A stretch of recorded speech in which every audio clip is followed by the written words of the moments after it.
E aí, Rafa? Grande Luiz, tudo bem?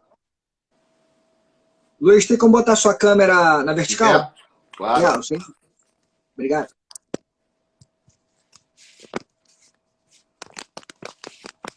Então, peraí, vou botar aqui. Beleza. Tudo bem? Tudo tranquilo.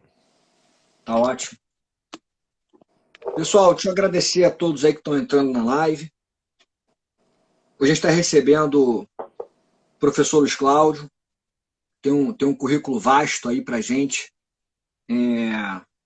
apresentar. Eu falo para o Luiz, né? Eu falei brincando com ele que a gente tem um limite no Instagram de 1 hora, 50 minutos, 1 hora para live. E é muito difícil, porque com o Luiz a gente tem que apresentar o currículo dele. O currículo dele, se a gente for falar todo o currículo dele, a gente precisaria de umas 200 lives, pelo menos. E o Luiz mandou aqui o currículo dele resumido. Para avaliar, estou com um problema aqui, só um minutinho da minha internet, deixa eu só acessar aqui o currículo do Luiz que ele mandou para mim. Só um minutinho, pessoal. Vou apresentar. Esse aqui o Luiz dispensa apresentações, enfim, mas não custa aqui falar do currículo formal do Luiz, que eu tenho a honra de ter amizade, mais do que amizade, a gente também convive muito no IBMEC, onde a gente é professor titular, também a gente é professor do mestrado e doutorado da Veiga, então a gente tem um convívio muito intenso na parte acadêmica, né, na parte da sala de aula, e fora isso, eles têm um convívio também extra classe, né? Então, o Luiz eu tenho a honra de ter também no meu círculo aí de amizades. Mas, enfim, como eu dizia, eu vou tentar apresentar aqui de forma bem resumida o currículo do Luiz, que é o seguinte, né? Algumas das suas características acadêmicas, aí, conquistas acadêmicas. O Luiz é pós-doutor pela Universidade de Oxford, na Inglaterra, também pela UERJ, perdão, pela UFRJ, tem 2 pós-doutorados, o Oxford e o UFRJ. Doutor pela UERJ, fez período de sanduíche também em Cambridge, na Inglaterra. Não é para qualquer um, né? Oxford e Cambridge no currículo. Mestre pela UFRJ também, graduado pela nossa querida PUC, do Rio de Janeiro, também fui aluno da PUC. Professor titular do IBMEC, onde eu também tenho a honra, como eu disse, de conviver ao lado dele. Professor do programa de mestrado, doutorado, após PPGD, né, após Estrito Senso da Veiga de Almeida. E é membro da Advocacia Geral da União, é advogado geral da União, é advogado da União, faz parte da AGU. Geral ainda não, Rafa. Geral ainda não, né? Extensa Maria, né? Ele passou para a Procuradoria-Geral do município. Eu sou procurador do município, ele é advogado da União, não é advogado geral da União. Que, aliás, acabou de ter essa mudança, né, na chefia da AGU. Enfim, o Luiz ele tem um currículo vastíssimo, a gente tentou aqui resumir algumas das características, eu acho que dispensa a apresentação. O Luiz é uma grande referência nacional acadêmica, internacional também, vejo o currículo dele, né? Então eu tenho hoje o prazer enorme de ter o Luiz aqui na live. Interessante, porque a gente combinou essa live tem mais de uma semana, mais ou menos, e a gente falou, o tema podia ser coronavírus, está todo mundo falando sobre isso, mas vamos trazer aí algumas questões e opiniões próprias em relação a esse assunto. E a gente fechou então o tema do coronavírus. Então, a gente marcou para hoje, essa live já está marcado, tem mais de uma semana. Aí hoje a gente acorda com a emenda constitucional, com a emenda constitucional 106 de 2020. Então eu já mandei o WhatsApp para o Luiz já mandou o WhatsApp para mim. Falei, caramba, olha, a nossa live já vai ser. Acabou. A gente vai falar só sobre a emenda constitucional 106 de 2020. Então, assim, o lado bom da live hoje é que, por coincidência do destino, a gente vai acabar falando da emenda que saiu hoje. Se a gente combinasse com o Congresso, não daria certo esse timing. Então, assim, eu queria, antes de mais nada, antes de a gente começar a falar da emenda 106 e o Luiz trazer as suas impressões, eu queria, assim, primeiro, de novo, agradecer mesmo a presença aqui do Luiz na live. Eu sei que é difícil. O Luiz tem lá a família dele, tem lá 2 filhas maravilhosas para cuidar também lá na casa dele, onde ele está fazendo home office. E eu sei mais do que ninguém também como isso é difícil. Então, obrigado pelo seu tempo, Luiz, pelo seu carinho. E se quiser fazer algumas apresentações iniciais, para depois a gente começar a falar da emenda. Legal. Bem, Rafa, obrigado pelos comentários. Bem, quando amigo faz elogio, você tem que relativizar, né? Porque amigo elogiando sempre tem que ter um desconto nos comentários. A Rafa é meu amigo também, como ele falou, a gente professor do BMEC, do programa de pós da Veiga, Distrito Senso. E a amizade, ela ultrapassou a sala de aula, a gente já está há bastante tempo debatendo temas fora e também tendo essa relação pessoal muito próxima. Então é muito bacana. Agradecer o Rafa pelo convite. Assim, o Rafa não precisa nem de comentários, né? Assim, o Rafa não leu meu currículo, ele não precisa nem ler, porque referência nacional administrativo, né? É o grande nome que a gente tem hoje administrativo aqui no Rio de Janeiro. Então, assim, um prazer estar aqui com você, falando um pouquinho desse tema que, como o Rafa comentou, a gente estava pensando numa estrutura de live, assim, de alguns temas em relação ao coronavírus, que nós falamos semana passada na OAB, na escola da AGU.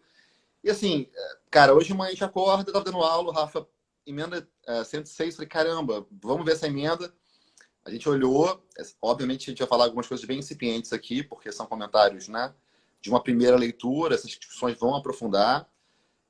Mas, assim, muita coisa legal nessa emenda 106. E eu acho que a gente vai ter uma live bem interessante hoje para discutir uns temas novos que estão aparecendo no sistema jurídico, né? Rafa, você quer...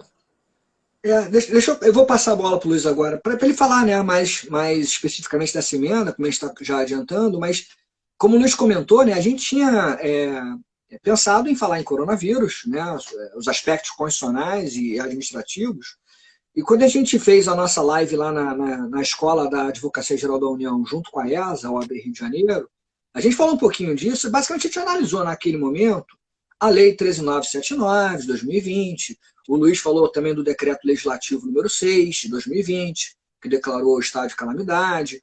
Então a gente já estava estudando essa legislação toda própria da época do coronavírus, né? E eu estava brincando com isso o seguinte, atualizei há pouco meu livro de licitações, e assim, eu fechei meu livro de licitações, a nona edição agora, de 2020, aí mandei para a editora para encaminhar para a gráfica. E aí saiu lá a Lei 13.979, de 2020, alterando algumas regras de contratação na época do coronavírus. Eu falei, segura o livro, devolve para mim. Aí atualizei com a Lei 13.979. Falei, agora pode encaminhar para a gráfica. Aí sai a medida provisória, 926, e depois a 951, saíram 2 medidas provisórias que alteraram a lei. Eu falei, devolve para mim. Fiz a atualização, manda para a gráfica. E ontem já estava tudo certo na gráfica. Hoje a editora manda o arquivo para mim falando, professor Rafael, e aí? Essa emenda constitucional 106 que muda também algumas questões de contratação. Eu falei, manda para mim. Então hoje atualizei de novo o arquivo com a emenda 106 e mandei para a gráfica. Hoje, sexta-feira. Então não sei se na segunda-feira... Então comprem o livro do Rafa, porque sabe que vai estar up to date. Não, vai ser atualizado. Vai estar o mais atualizado de todos. Exatamente. Mas veja, hoje é muito difícil um livro se manter atualizado uma semana, porque toda hora tem uma nova norma que muda tudo. Mas enfim. É uma loucura, assim. A gente estava... Esse que o Rafa está falando é muito interessante. A gente está estudando essas questões de coronavírus, desdobramentos constitucionais em decisões de Supremo que envolvem questões federativas, subvertendo estranhamente algumas lógicas constitucionais, mas é o tempo todo, assim como o cenário político hoje não está parando no Brasil, o cenário jurídico também não está parando. Assim, é o tempo todo saindo coisa nova e a gente tem que estar sempre atualizado, falando o que está surgindo de novo. Rafa, posso... Manda bala, Luiz. Traz as suas considerações já sobre essa emenda tão atípica, né? Que enfim, você vai falar melhor do que eu, mas é uma emenda que não altera texto constitucional, é uma emenda que não altera texto, é uma emenda que foi votada em plenário virtual, em sessão remota. Então, traz aí as características peculiares da emenda, Luiz, na sua visão. Né? Vamos tentar fazer assim para o pessoal acompanhar a live. O que eu pensei em fazer? Essa emenda, quem for ler depois, a emenda 106, ela tem uns aspectos meio administrativos, de contratação de pessoas, tal, de pessoal. Então, vamos dividir uma parte mais constitucional geral, que eu vou tentar abordar, e depois o Rafa segue na parte administrativa, como a gente vem fazendo nas lives. Lembrando que são considerações super iniciais, porque a emenda saiu hoje. Então, eu estava dando aula de manhã, aí, como o Rafa falou muito bem, tem as filhas, né? Quando a gente, agora vamos ler a emenda, entender o que está acontecendo ali. Então, assim, são considerações realmente bem incipientes, mas eu vejo algumas coisas bem interessantes para falar já sobre essa emenda. Bem, primeiro, o que é a emenda 106? Acho que é o primeiro ponto que a gente tem que definir, né? O que é a emenda? Ela cria um regime fiscal, financeiro e de contratação extraordinário, tá? Então, o primeiro ponto é isso. É uma emenda que vem a tratar desse regime fiscal, financeiro e de contratação extraordinária. É aquela PEC era antiga, né? Agora virou emenda. É a PEC de guerra, né? O PEC do orçamento paralelo. Essa emenda 106, a antiga PEC de guerra, a antiga que chamavam de PEC de guerra, né? O PEC de orçamento paralelo. Então ela foi criado agora esse regime fiscal extraordinário. Bem, o primeiro ponto que me chamou a atenção, até comentei com o Rafa, é o seguinte: a gente sabe que as emendas constitucionais têm algumas limitações, né?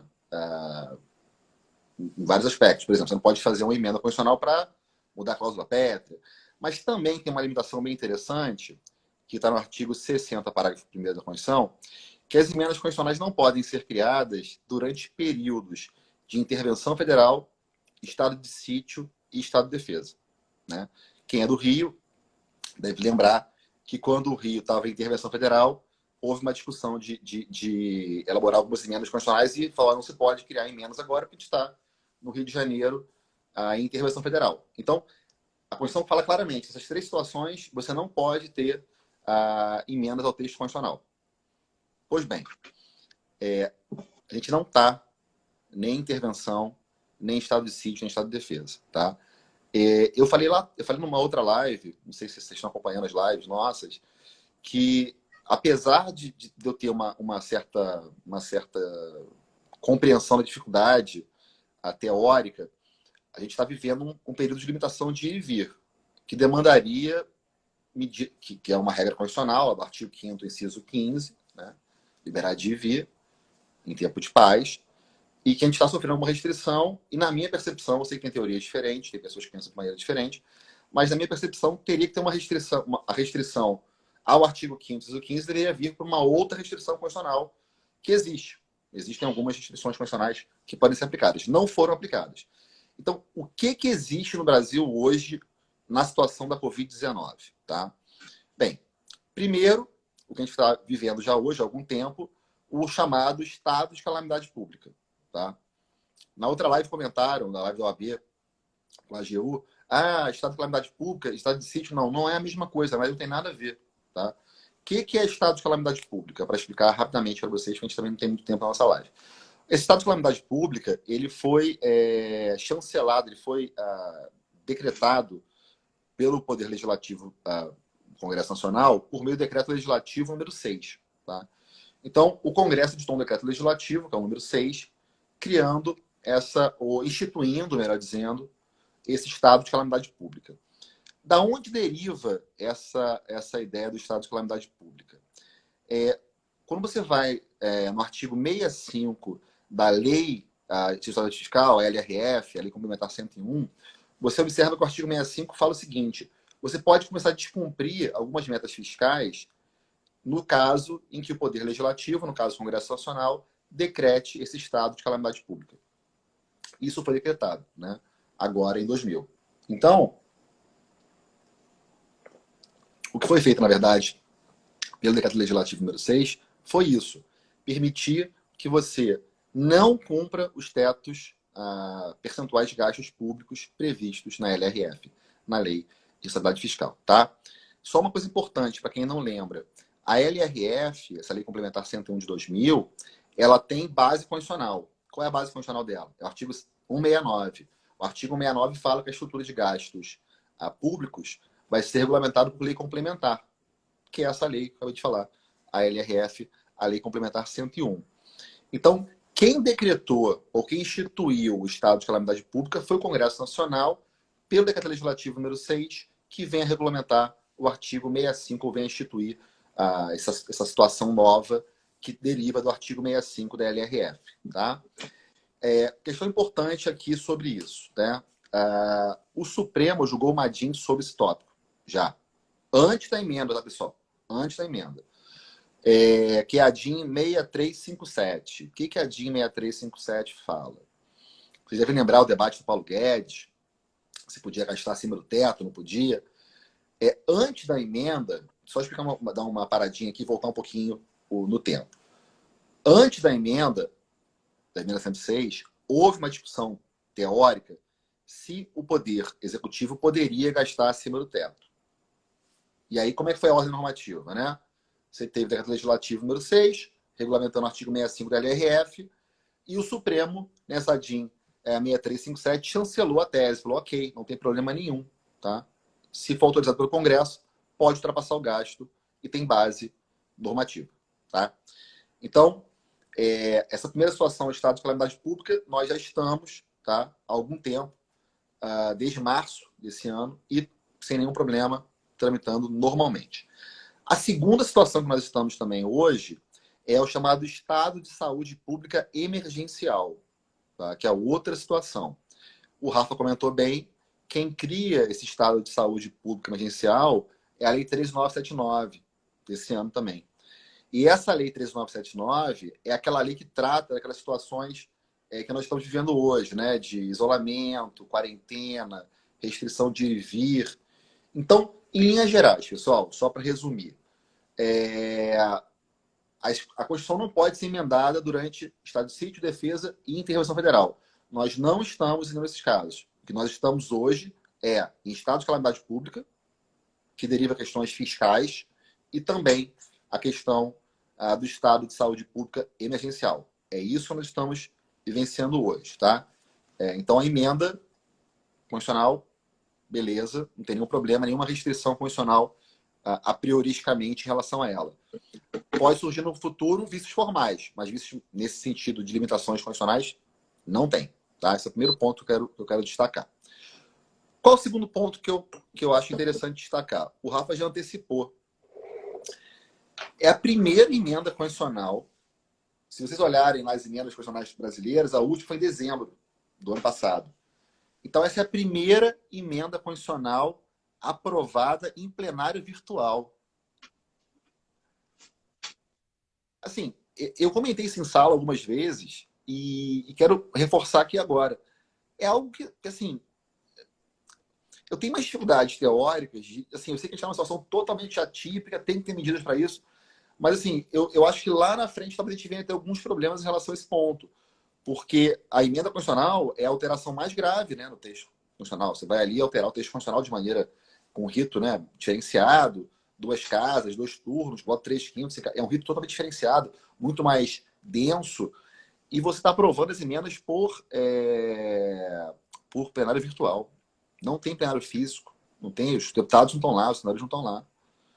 E eles fazem um paralelo rápido aqui, que a gente tem realmente muito pouco tempo, que é o seguinte: eu fico imaginando se, por exemplo, houvesse, como foi debatido lá atrás, redução de salário de servidor público em 25%. Lembra, Rafa, disso?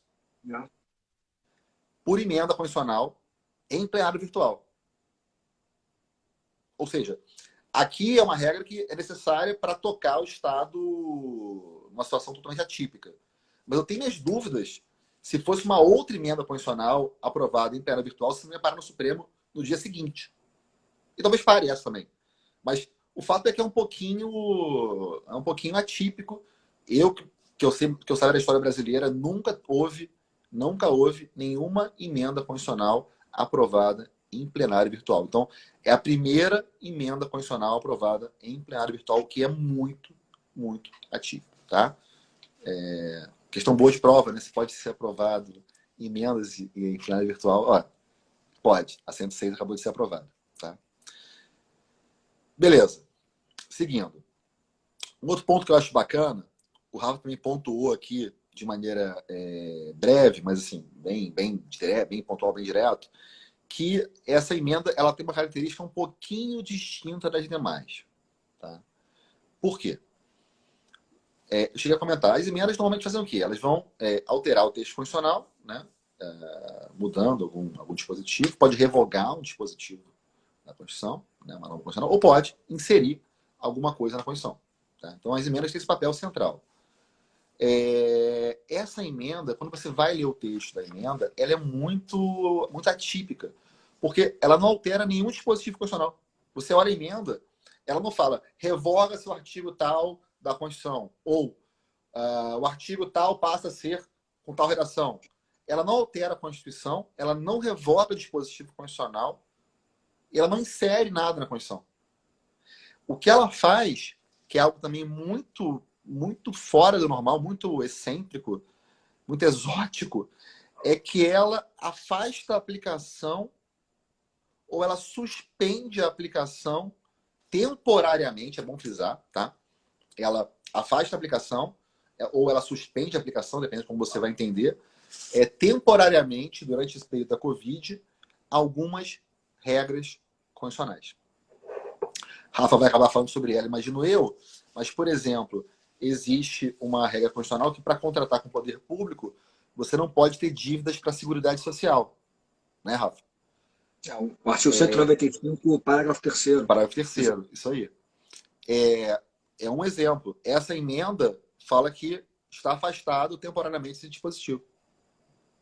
Só que a emenda não altera o corpo da Constituição. Ela só fala, está suspenso.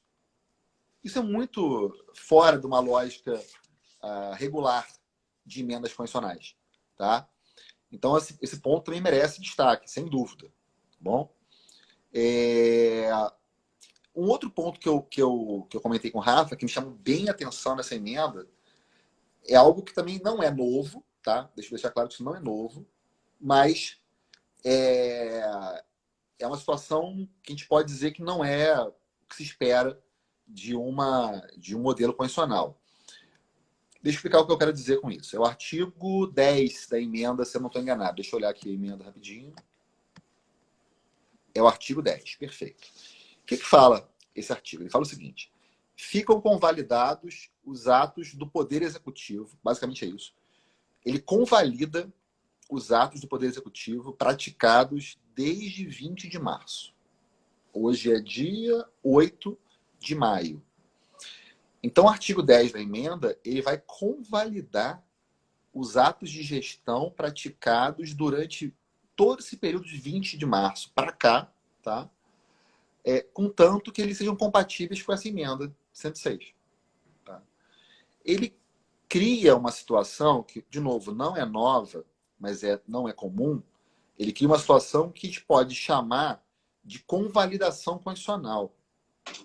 Então, é uma emenda convalidando atos pretéritos praticados pelo Poder Executivo, que é o artigo 10 da emenda 106. A gente pode dar um outro nome, pode dar vários nomes para isso, tá? Eu vou dar alguns outros, que eu acho que também trazem a mesma lógica. A gente pode falar de constitucionalização superveniente, o que é algo estranho. Por quê? O que seria uma constitucionalização superveniente? É um ato que nasce inconstitucional e se torna constitucional. É isso mesmo, é estranho falar isso, mas é isso mesmo que é a teoria. O ato nasce inconstitucional e se torna constitucional. Aí você pode dizer assim, pô, professor, mas não dá, porque a teoria da inconstitucionalidade diz que ato inconstitucional nasce nulo. Então você não poderia ter, de maneira superveniente, transformar um ato inconstitucional em constitucional. Mas se admite até a modulação de efeitos hoje, né, Luiz? No controle concentrado de constitucionalidade, difuso. Mas a teoria está certíssimo, Rafa, mas a teoria geral fala que o ato nasce inconstitucional e, a partir daí, declara de maneira ex tunc. Tem modulação, né, com efeito ex nunc e tal, mas a via de regra, a teoria geral, fala que o ato inconstitucional é ato nulo desde sempre, né? Ele não é anulável, ele é nulo, né? Então, ele desde sempre foi nulo, salvo situações como essa, de modulação, mas a regra geral está correta, essa mesma. Pois bem, e aí já me encaminho para o final. A emenda, ela então transformou a situação inconstitucional em uma situação constitucional. A gente ouve muito falar do contrário. O que é o contrário? A inconstitucionalização superveniente. Né? O ato nasce constitucional e se torna inconstitucional. Isso pode acontecer? Pode. Já aconteceu muitas vezes. O que é uma inconstitucionalidade superveniente? Duas situações muito simples. A primeira, a norma nasce constitucional, porque o parâmetro dela é constitucional, a Constituição fala algo, a lei, por exemplo, está adequada à Constituição, e há uma emenda, a Constituição muda esse parâmetro constitucional e a lei passa a não ser mais alinhada à Constituição. Então, ela vira inconstitucional, né? Por mudança formal no texto constitucional. Então, ela nasce constitucional e se torna inconstitucional. A outra hipótese que poderia haver é a ideia de mutação constitucional. Então, aí a reforma informal no texto constitucional. A norma nasce constitucional e vira inconstitucional por processo de mutação constitucional, né? Então, mudança formal, o parâmetro muda por emenda, ou mudança informal por mutação. São as duas possibilidades. Aqui é o contrário. Aqui a norma nasce inconstitucional e se torna constitucional, por emenda. É possível? Sim. Já aconteceu? Já. Algumas vezes. Não vou dizer todas, mas vou citar só algumas aqui, porque o meu tempo não me permite essa ideia de convalidação constitucional. Por exemplo, a emenda 57, de 2008, ela fala que os municípios putativos, né? Municípios foram criados de maneira em desconformidade com a Constituição no artigo 18, parágrafo 4º. Então, vários municípios foram criados em completa desconformidade constitucional com o 18, parágrafo 4º. E essa emenda 57 fala o seguinte, de maneira bem resumida. Estão convalidados, estão válidos os municípios criados até uma data X. Então, ele convalida os municípios inconstitucionais. Temos outros casos? Cara, vários. IPTU progressivo da emenda 29, a contribuição de iluminação pública da emenda 39. E tem uma que é muito famosa, muito citada, que gerou até mais controvérsia, que é a vaquejada, né? Por quê? Porque tinha uma lei do Ceará que permitia a vaquejada, né? O Supremo declara inconstitucional essa lei, com base no artigo 225, parágrafo 1º, 7º inciso, e o legislador supera a posição do Supremo pela emenda constitucional 96 de 2017. Então, ele torna constitucional, por emenda, uma situação que era, até então, inconstitucional. Então, a gente tem isso no Brasil, tá? Mas não é algo realmente muito comum. E o artigo 10 da emenda 106 traz mais uma hipótese agora para a doutrina e para a jurisprudência. Acho que é isso, Rafa. Assim, de novidades que eu achei mais interessantes foram essas, cara. Assim, inconstitucional, pelo menos, né? Eu acho super interessante o que você falou, Luiz. Acho que você pontuou bem nesse momento inicial de análise da emenda constitucional, repetindo, porque isso aqui pode ser gravado e amanhã pode ser visto por outras pessoas. A gente está gravando essa live no dia da publicação da emenda. Então, nessa análise já inicial, eu acho que você está corretíssimo nessa pontuação. Quer dizer, é uma emenda constitucional atípica, digamos assim, incomum, porque ela não altera, não revoga, ou não extingue, não modifica o texto constitucional. Ela é uma emenda que trata de uma situação temporária, suspendendo, como você mencionou, nesse momento de estado de calamidade, de pandemia, algumas normas constitucionais. E tem a peculiaridade de ser a primeira, e até onde eu sei, acho que é a primeira vez na história, né, que você tem a votação remota de uma emenda constitucional. Eu acho que essa questão é uma questão que merece depois um aprofundamento, sim. Você levantou essa bola, né, porque até não sei como é que está sendo feita a questão da segurança da informação, das tecnologias que estão sendo utilizadas pelos congressistas. Né? Porque, veja, lá no plenário físico é cheio de regra de segurança para que a votação seja feita pelo congressista, porque senão vai lá, sei lá, uma pessoa qualquer do gabinete do congressista aperta o botão sim ou não na votação. Dá o enter lá. Dá o enter, quer dizer. Eu não sei nem, brother, se regimentalmente é possível, tá?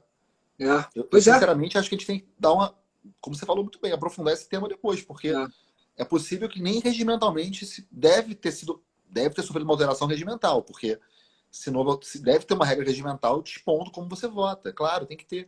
Deveria ter realmente essa alteração regimental, essa preocupação, porque é o que você falou. Hoje, eu acho que todo mundo entende o momento e o conteúdo da alteração, mas eventualmente se aproveita esse espaço para começar a se fazer isso como regra e sem se preocupar com essas questões importantes, né? De a gente ter confiança de que quem está fazendo a votação é o congressista que a gente elegeu, enfim, que tudo está sendo respeitado, que não há nenhum...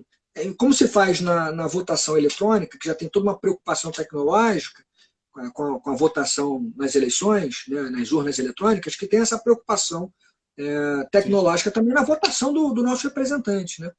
Acho que é uma boa questão e por fim, essa expressão que você está utilizando, que você está mencionando, acho muito interessante, da convalidação constitucional, né? Porque, Rafa, para desculpa, quem... posso falar uma coisa? Claro, Desculpa te claro. interromper, perdão. É que só tem uma coisa que eu acho que é legal falar, que é o seguinte. A gente ouviu, assim, isso é de bastidor, claro, né? Mas, assim, a gente ouviu que as emendas que fossem aprovadas, elas seriam por consenso. Então, haveria um consenso entre os parlamentares de aprovação de algumas emendas. Essa emenda houve um consenso parlamentar, por isso que não teve nenhum problema. Aquela emenda que estava se discutindo, redução do salário de servidor público, ela não era pacífica, então por isso que ela acabou não avançando tanto. Mas tem que combinar com os russos, né, cara? Assim, eles estão combinando entre eles que há um consenso em relação à emenda. Mas será que realmente pode ter? Entendeu? Desculpa te interromper, assim, é só uma Sim, questão sem de... dúvida.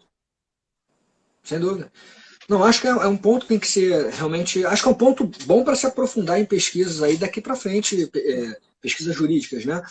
Falar um pouquinho sobre essa questão da virtualização das sessões do Supremo, agora a virtualização das sessões do Congresso, mundo virtual cada vez mais presente, e analisar aí os prós e contras, as cautelas, né, necessárias. Sim. Mas como eu dizia lá, Luiz, eu gostei muito da sua expressão da convalidação constitucional, né? Você também dá aula de direito administrativo, também é fera na matéria, você joga nas duas. Quer dizer, no direito administrativo é muito comum essa expressão convalidação administrativa, né? Você hoje, conversando comigo, mencionou, você vê como é que você é professor de administrativo, de cabeça você sabia o artigo 54 e o artigo 55 da Lei 9784 de 99, que falam da convalidação involuntária, decadência administrativa e voluntária, e a convalidação administrativa é quando você tem um ato ilegal, mas a sua anulação geraria mais transtornos do que a sua manutenção. Quer dizer, se você anular esse ato ilegal, você garante a legalidade, mas ofende outros princípios igualmente importantes, como segurança jurídica, boa-fé, etc. Então, o legislador traz a convalidação administrativa para atos ilegais. E aí essa agora relativa novidade, pode não ser tão nova assim, mas pelo menos é incomum, como você falou, né? Por emenda, de uma convalidação por emenda, de uma convalidação de um ato inconstitucional. Eu falei lá da modulação, fazendo um paralelo, porque quando o judiciário modula a declaração de constitucionalidade dali para frente, ou prospectivamente, né? De alguma maneira, o judiciário está fazendo a seguinte afirmação implícita: olha, essa norma era inconstitucional, mas agora, ou melhor, eu vou considerar ela constitucional e a partir de agora ela vai ser inconstitucional. E aí, quando você faz a convalidação, você vai dizer a norma é inconstitucional e a partir de um determinado momento, que eu vou fixar, ela vai ser considerada válida, constitucional, vou salvá-la. Acho que é muito interessante essa questão, até também, de novo, de aprofundar isso mais para frente, dos limites da convalidação constitucional. Tudo pode ser convalidado. Quer dizer, as inconstitucionalidades são praticadas, aí vem lá o Congresso, traz uma emenda. Olha, tudo que vocês fizeram de errado, violando a Constituição, a partir de agora é certo. Qual o limite disso? Até quando? Tudo pode ser convalidado constitucionalmente? Para ato administrativo já há um debate um pouco mais aprofundado, e já se estabelece alguns limites. Tudo bem que também é uma discussão muito grande, tá, Luiz? Mas tem alguma discussão já sobre os limites da convalidação dos atos ilegais. Acho que é uma boa discussão quais são os limites da convalidação feita de atos inconstitucionais, uma convalidação feita por emenda. Belo debate também, eu acho que não vai faltar assunto para constitucionalista depois do coronavírus. Mas só para tocar um pouquinho na parte de administrativo da emenda, né? Você falou bem das características da emenda, me chama a atenção na emenda os artigos 2º e 3º, né? Basicamente tocam de maneira muito intensa no direito administrativo. No artigo 2º, a emenda constitucional ela permite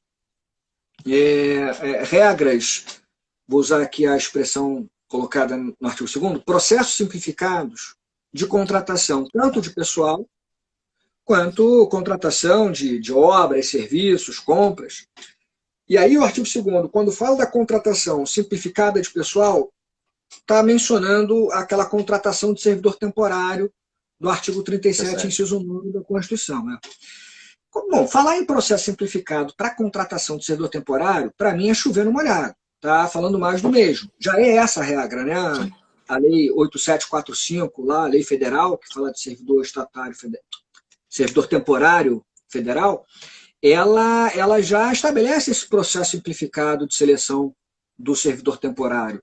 Não se exige concurso público formal, porque não se trata de um provimento de cargo público, não vai ser ele estatutário, não vai ser ele um empregado público formalmente ali ocupando um cargo e um emprego, respectivamente, e vai ser contratado temporariamente para exercer uma função.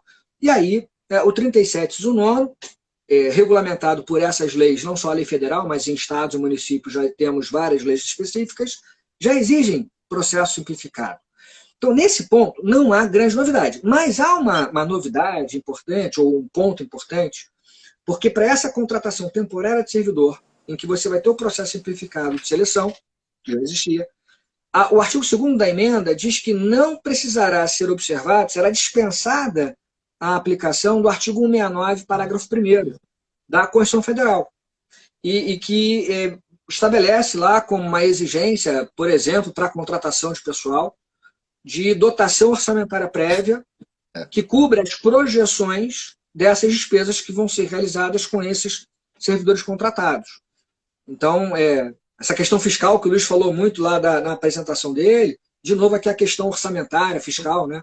Se relativizando aí a algumas questões fiscais, aí especificamente o artigo 169, parágrafo 1º.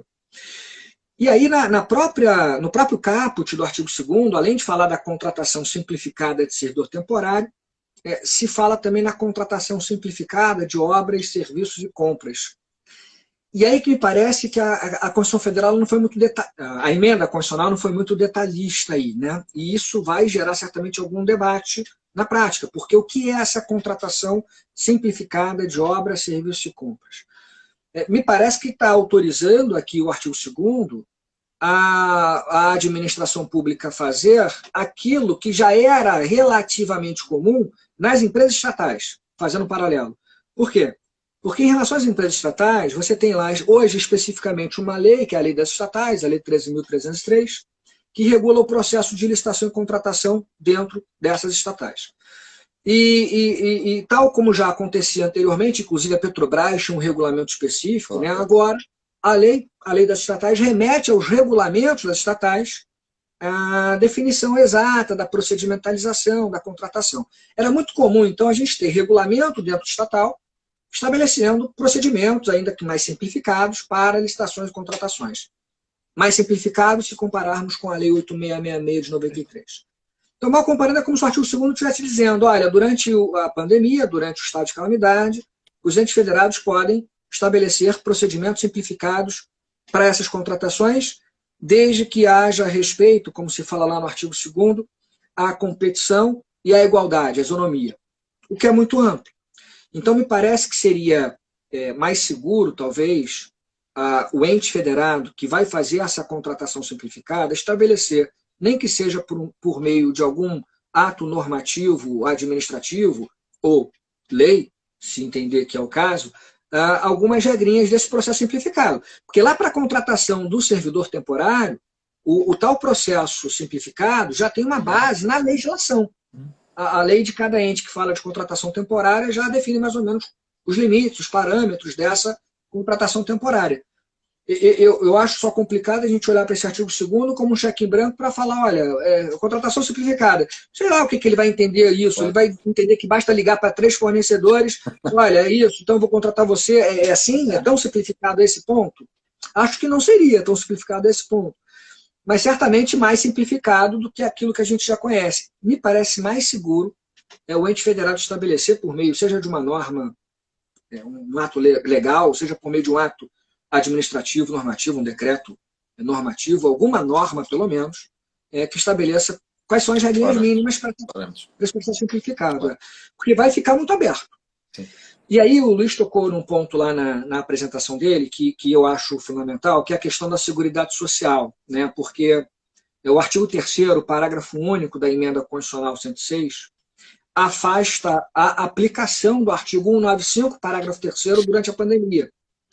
O artigo 195, parágrafo 3º, ele diz que o poder público, ou melhor dizendo, as pessoas jurídicas privadas, em débito com a Seguridade Social, essas pessoas jurídicas não podem contratar com o poder público, nem receber benefícios. Então, quando a gente vai para as contratações públicas em geral, quando a gente fala de requisitos de habilitação jurídica, habilitação técnica, habilitação econômico-financeira, regularidade fiscal e trabalhista e o cumprimento do artigo 7º, 33 da Constituição, uma das exigências de habilitação é a certidão lá de regularidade com a Seguridade Social.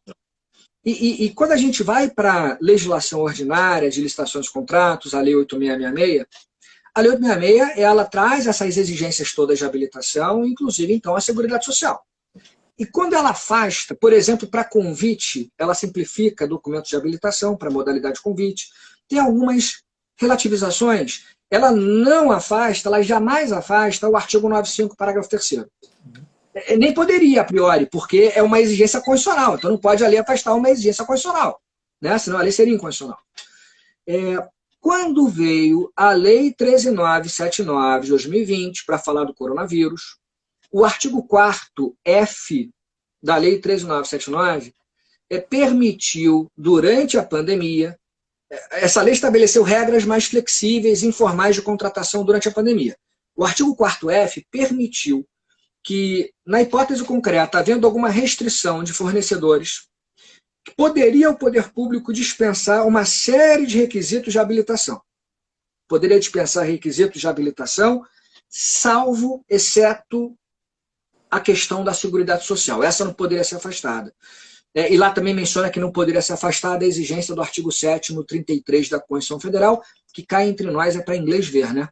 O artigo 7º, 33 fala que não pode haver menor de idade em situação irregular nas empresas. Então, menor de 14 anos não pode, o 14 anos aprendiz lá tem lá algumas restrições. Sim. Na prática é para inglês ver, porque pega a empresa uma folha de papel, escreve lá, eu cumpro o artigo 7º, 33, está aqui. Ou hoje no computador, né? É para inglês ver. Mas, enfim, então isso faz sentido porque eu estou falando da Lei 8.666 e agora eu falei da Lei 13.979 de 2020. As leis não poderiam afastar essa exigência constitucional da Seguridade Social e não afastaram. Só que agora muda. O próprio artigo 4º F da Lei 13.979 permite afastamento de requisitos de habilitação, menos a Seguridade Social, agora ele tem que ser relido.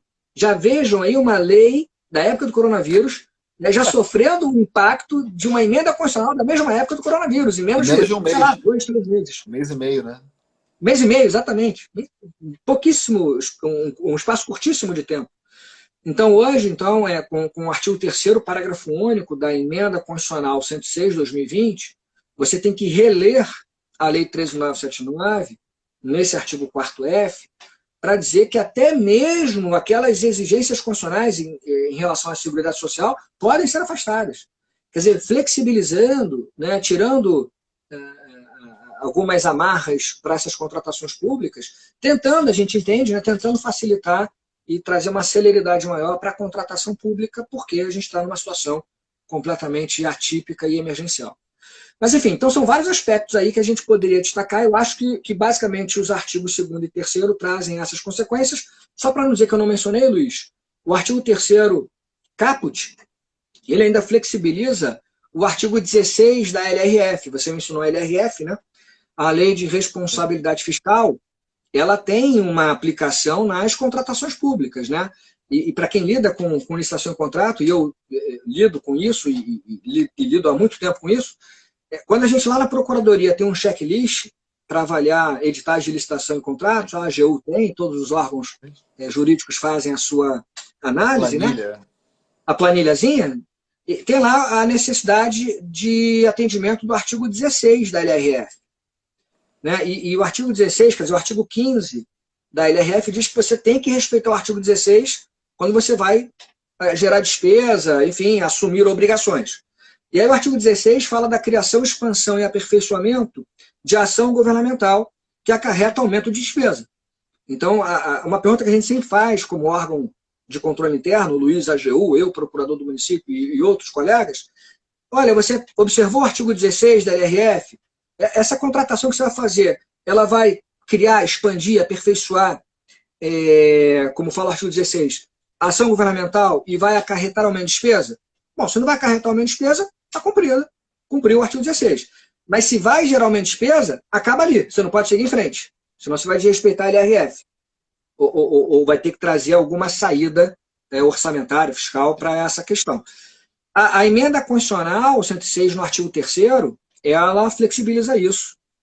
Flexibiliza o cumprimento do artigo 16 da LRF, facilita, portanto, a assunção de despesas, né, a geração de aumento de despesa, o que seria, em princípio, vedado no artigo 16. Em princípio, vedado se você não observasse lá as regras orçamentárias e fiscais que a própria LRF estabelece, que é um assunto bastante complexo. Mas, enfim, eu chamaria a atenção para isso, Luiz. Resumidamente, o artigo 2º, simplificando contratação temporária de servidor, o que já existia, mas aí eu acho que novidade, simplificando contratações de obras e serviços e contratações do poder público, portanto, em geral. E o artigo 3º, no caput, flexibilizando o artigo 16 da LRF, e o artigo 3º, parágrafo único, afastando o artigo 95, parágrafo 3º, da Seguridade Social, que fala da Seguridade Social, nessas contratações públicas. É muita coisa, né? A gente aqui falou basicamente da emenda. Se tem mais algum comentário da emenda, Luiz, que a gente já está no finalzinho aqui. Uma emenda com 11 artigos, né? Uma emenda com 11 artigos, e muito para falar, né? Não, Rafa, assim, cara, assim, a gente conversou, né? Tem várias paradas para falar, muitas coisas para falar sobre essa emenda, várias questões que ainda vão surgir.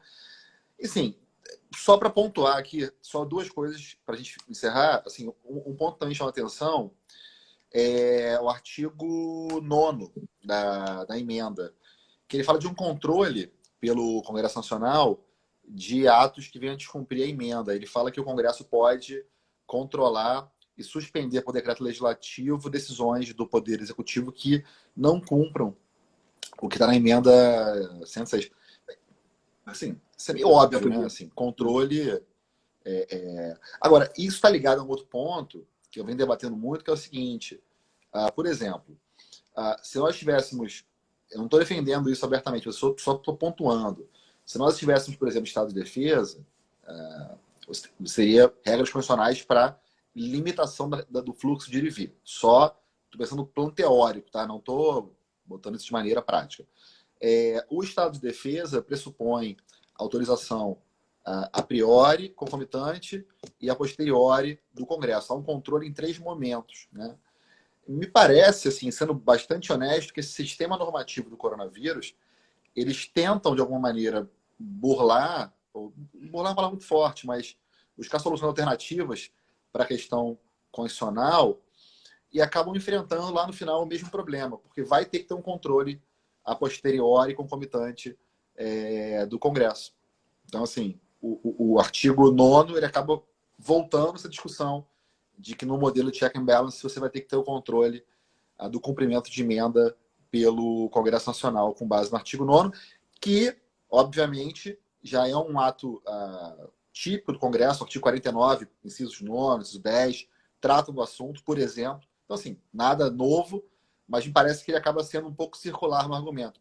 Se foge um pouco da ideia de estado de exceção constitucional, mas no final acaba voltando para o controle, que é bom em alguma medida, né? Para esse controle da atuação estatal. Lembrando que o Luiz já tinha falado isso, né? Que essa emenda ela tem uma das suas peculiaridades é que ela tem uma vigência temporária. Você tem leis temporárias, agora emendas temporárias, né? O artigo 11 diz que a emenda ela vai ser revogada automaticamente, como ela fala, como o artigo 11 fala da emenda. A emenda vai ser automaticamente revogada na data do encerramento do estado de calamidade reconhecido pelo Congresso.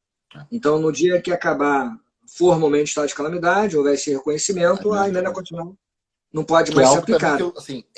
Isso eu também nunca vi. Também é outra peculiaridade. Ela desaparece do sistema jurídico quando acaba. E olha que situação bizarra, Rafa. A gente está caminhando para o final já. Daqui a pouco o Instagram corta a gente. Mas, assim, eu nunca vi isso na minha vida. Uma situação decretada pelo Congresso Nacional, pelo decreto legislativo número 6, com base numa lei, que é a LRF, acabando essa situação, você faz a emenda, não ter mais aplicação. Né? É estranho. Assim, é algo muito... Assim, até acho correto, tá? Não estou falando que tá... Mas se o Congresso for adiando indefinidamente o estado de calamidade pública, a gente vai ter a emenda valendo, entendeu? Essa emenda realmente ela tem muitos aspectos que merecem ser aprofundados. Esse que você comentou é um deles. A vigência dela vai ficar à mercê do Congresso. O Congresso, se ele quiser que a emenda continue valendo, ele vai prorrogando o estado de calamidade pública. Isso eu nunca tinha visto. O decreto legislativo. O decreto legislativo. Bem bizarro. Exato. É isso, Rafa. Bem diferente, né? É uma emenda, como a gente falou no início, completamente atípica, né? Cheia de peculiaridades.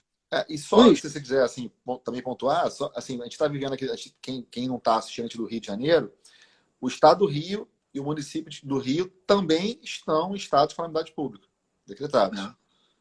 No caso do estado, foi o decreto legislativo número 5, agora desse ano. O município, eu não sei, Rafa, assim, não sei se você tem isso aí. De cabeça eu também não tenho. O município também está cheio de atos novos, né? Nessa então, pandemia. Assim, a gente está a mesma situação no estado do Rio, no município, e assim, a gente pode ter desdobramentos também, tanto no estado quanto no município, em outros aspectos. No estado em particular, a gente pode vir a ter uma emenda constitucional, por exemplo, a Constituição do Estado do Rio de Janeiro, espelhando o modelo federal. Estou aqui, né? Mas seguindo a mesma lógica, a tendência é essa. Vamos ver o que vem pela frente, porque nessa época de pandemia todo dia tem novidade legislativa, né? Não só em âmbito federal, nos estados e municípios. Hoje, alguns entes federados discutindo lockdown, outros entes federados discutindo já uma flexibilização das restrições, ao contrário. Então, isso está muito ainda, está borbulhando, né? Tem muita novidade aparecendo todos os dias. Então, a novidade de hoje foi a emenda constitucional 106, baita novidade, é uma emenda constitucional. Né? De hoje.